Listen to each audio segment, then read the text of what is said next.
A sign language interpreter is Minimbesa. Let's begin.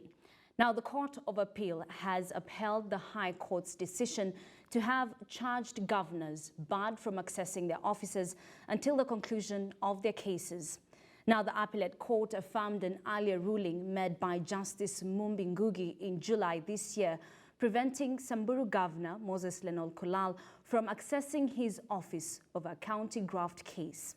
But as KTN's Timothy Otieno now reports, the Council of Governors who have been opposed to the directive are promising that the fight is not yet over.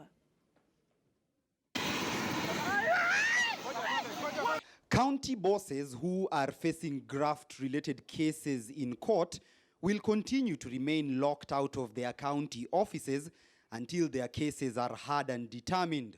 The Court of Appeal on Friday upheld a High Court decision made by Lady Justice Mumbi Ngugi to have Governor Moses Lenolkulal barred from accessing his office over an 84 million shilling graft case against him. Just days after that ruling, Kiambu Governor Ferdinand Waititu became a casualty of the same fate after the High Court stopped him from accessing his office in Thika Town. But the two would ultimately challenge the directive at the appellate court, which on Friday morning dismissed their appeal. We respectively agree with the learned judge's holding, and we have no basis of faulting her in any way. In conclusion, therefore, we find this appeal devoid of merit and dismiss it in its entirety. It's a directive that the Director of Public Prosecution has lauded as a step in the right direction in the country's war against corruption. It's a landmark ruling that has clarified a lot of things for us and has vindicated us because a lot of people are blaming us of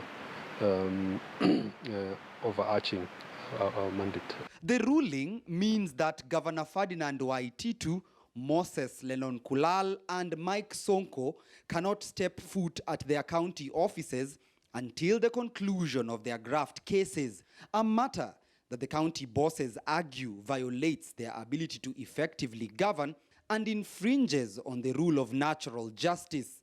But the Court of Appeal has defended Mumbi Ngugi's ruling, in which she questioned, would it serve the public interest for a governor to go back to office and preside over the finances of the county in which he has been charged with embezzling? The appellant would most likely interfere with their witnesses or conduct himself in a manner likely to compromise their case if he was not barred from accessing his office during the pendency of the case.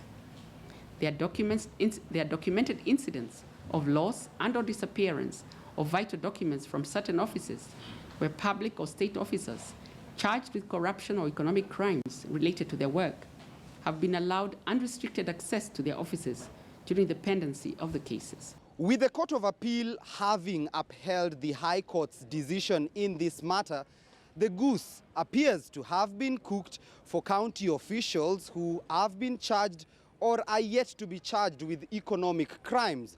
But the Council of Governors has one last card to play if they choose to challenge today's directive at the highest court in the land. Timothy Otieno, KTN News.